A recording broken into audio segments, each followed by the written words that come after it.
Like most NBA and Lakers fans, I was disappointed but not surprised when LeBron hired JJ Redick to coach the Lakers. I watched him occasionally on various talk shows, and I came away with the same feeling that made us all hate him at Duke. He's very smart, has a great work ethic, and is an elite competitor, but he's an arrogant guy with very little EQ. But if you're an unbiased, reasonable person, we know throughout history that nepotism or people hired from quote-unquote who you know can work out if the person works hard. See JB Bickerstaff on the Pistons, who had long been accused of getting repeated shots in the NBA because of his dad, but who should, in my opinion, win Coach of the Year this year for convincing his young players to play defense and thrive in their roles, something that many coaches failed to do. There are also people who get shots for nepotism or name recognition like Steve Nash, who gets completely sabotaged by 3 notorious team killers. But then there's also people who of course don't deserve a job at all and end up also proving this. Now, has JJ Redick been a complete flop in the NBA? No, I would say he's been in the top 15 coaches in X's and O's in the league. He's an intelligent ex-player whose role was literally thriving in plays designed specifically for him to open shots. Also, as a below average on-ball defender, he was mainly tasked with understanding help defense coverages, so he came in as an expert there as well. So if I'm saying he's been good at these things as a coach, how come I'm saying he's the most overrated coach in the NBA? Well, as many of you watching this know, any Laker highlight video you click on, if they win, it's glazing LeBron and JJ Redick for what a great job LeBron is doing at 41, leaving out that he's making $52 million, and JJ Redick for his brilliant coaching decisions dealing with the terrible roster construction Rob Pelinka burdened him with. And if the Lakers lose, of course, all the LeBron haters are filling the comments, happy that he lost, or in many cases, ducking a good opponent with fake injuries like he just did against the second of back-to-back drubbings he knew were coming against the Thunder. And side point, if you're one of the people saying it was smart of him to do that because he's old and saving himself for the playoffs because it was a lost game anyway, well, that's why you're a LeBron fan and I'm a Michael Jordan fan. Started my career, I twisted my ankle and I had a teammate. He says, "Twist your ankle, young fella. Come over and sit with me. You know, this is you need to." I said, "No, man. I'm trying to make a name for myself. There's no way I can sit. You know, I need to get out there and show what I'm capable of. I want to play. I want to win. I want to make an impact." And I twisted my ankle. I taped it up and I went back out and I played. I always felt that. I always felt the necessary need that I could never leave my comrades out if I could perform, right? You believe in short-term mindset, and I believe in culture building and sending a message to your teammates. Let's instead digress really quickly on Rob Pelinka, and to a lesser extent Jeannie Buss and Colonel Linda Rambis, who supposedly have been running the Lakers up until recently. Let's look at this common Lakers fan narrative that Rob has hamstrung JJ Redick with this roster. Now, while I don't believe you can win a championship with the current CBA, paying an offense-only non-leader player in Luka $70+ million a year, we all have to admit that getting him for an oft-injured non-leader in Anthony Davis was a steal. So he gets high marks for that, even if it was a gift from Nico Harrison. He also surrounded LeBron and AD with an excellent supporting cast for their bubble championship, outstanding defenders and three-point shooting all over the place, and Rondo, who came up huge in the finals. But after the high of that finals win for Rob, he and Jeannie started giving LeBron more front office power, convincing them that Frank Vogel was the problem the next year, and then that Darvin Ham was the problem, and then that Russell Westbrook was the solution and LeBron wearing the t-shirt saying F them draft picks. But besides the coaches' firings, the Westbrook trade, and the drafting of Bronny, which were all driven by LeBron, what did Rob Pelinka actually do? Sure, drafting Jalen Hood-Schifino and Mercedes Lewis were busts, but what about signing Austin Reeves for nothing? Convincing Utah to take on the Westbrook dump to get out of LeBron's bad decision? Getting Dorian Finney-Smith, who was their highest plus-minus last year and who they couldn't re-sign because LeBron opted in for $52 million? They have 3/4 of their cap wrapped up in Luka and LeBron, and fans blame Rob Pelinka for not finding elite role players at minimum contracts. In my opinion, the 2 biggest mistakes he's made are the Westbrook trade and a guy who averaged 5 points on 36% shooting in college getting a guaranteed roster spot for the last 2 years. But we know where those 2 decisions came from. So now back to JJ Redick. He's been given Austin Reeves, Luka Doncic, LeBron James, and a bunch of role players who know going in they'll rarely touch the ball, mostly be dunking lobs, shooting corner threes, and covering for 3 below average cherry-picking referee-arguing defenders. Now, are those 3 guys so skilled that combined they could run an elite offense on their own? Sure, but let's still give JJ credit. If you watch the games, their offensive sets are sound, they often score coming out of timeouts, and they thrive in close games, which again are all hallmarks of a good X's and O's coach. But what have I said time and time again of what makes a sustainable good coach at an elite level like the NBA? The EQ, showing respect, and the motivational aspect to be able to get grown men who are used to being the best player in alpha in every level they've ever played to buy into a role and play hard the whole season. Now factor in having to deal with the biggest controlling egomaniac in modern NBA history, and another that has often devolved into sideshows with the referees as your two so-called leaders, and this becomes the separating factor for JJ as a coach between the Lakers being solid in the regular season and being a championship contender. Now, one thing that JJ Redick did, in my opinion, that was the greatest EQ move he's done since becoming coach, was pulling aside Austin Reeves before this season and telling him he needed to become more of a vocal leader and reminding him that the guys look up to him now. He's no longer the undrafted role player. But I think the biggest thing was him taking a step forward as a leader and recognizing that it's as much his team as it is LeBron's team or Luka's team, and acknowledging that he does have innate natural leadership skills and being able to tap into those more consistently. I told him he's out of excuses. You know, it's you're no longer the undrafted guy who's a young player who's you're one of the guys now, and he's been very responsive to that.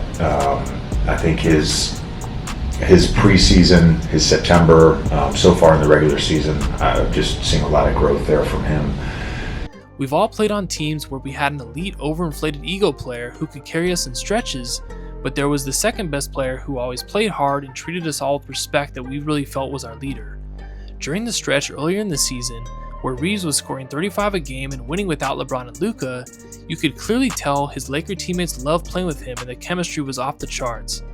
He should be the guy who you could say would be the spiritual leader of this team. So that was for sure a great move by Redick. But aside from that, it's been one disaster after another in managing personalities and roles for long-term success. Much like his podcast buddy LeBron, who has always put the short-term success in place over long-term success, JJ from day one chose the path of edifying and blindly praising Luka and LeBron at the detriment of the team so he could get in their good graces. If you could win with only 3 happy and motivated players on the team, they might have a chance with that strategy. But you have 5 or 6 other guys you have to fill out a rotation with that are watching these press conferences and on-court antics. He's regularly shaming the role players and glorifying and washing over the mistakes of these 3. Let's name the people who have been openly blasted in press conferences despite having ranging from minimal to secondary roles. Rui, Aiden, just last night Vando, Don Connect, whose career he's personally destroyed, Gabe Vincent, who got shipped out, Jackson Hayes, who got benched in the playoffs. All these guys average between 3 and 10 shots a game and are tasked with staying extremely focused while still rarely touching the ball. But what do all those guys outside of maybe Don Connect have in common? They all play relatively hard. Now contrast that with Luka and LeBron, who in Luka's case plays below average defense, and LeBron's case who doesn't try on defense. Then throw in constant 4v5s due to the complaining to the refs and cherry picking. They've even started to infect Austin Reeves with this, who now complains on most of his drives. What has JJ Redick done to dissuade them from these actions? Absolutely nothing. He seemed to potentially be referencing it in this press conference earlier in the year. It's a matter of making the choice. And too often we have guys that don't want to make that choice. And it's pretty consistent who those guys are. And so Saturday's practice, I told the guys, it's going to be uncomfortable. The meeting is going to be uncomfortable. I'm not doing another 53 games like this. But most people later speculated he was referring to Rui and DeAndre Ayton, came out and said that he thought the press conference was a joke, and that we were all jokes for thinking the press conference wasn't just for show. Your coach told us we planned for it to be a bad day. He said it'd be an uncomfortable day for the team. And y'all bought into that. Now in JJ Redick's defense, it isn't easy to get huge stars like this to buy into playing hard on both ends, stop complaining to the refs, and play a more team-oriented approach offensively as opposed to living and dying with whether or not Luka is hot from 3. No, it's not easy at all. The Dallas Mavericks couldn't do it with Luka. It's been highly documented now that Nico Harrison and the Mavs front office became 100% convinced that they could never convince Luka to lock in the offseason or in being a leader.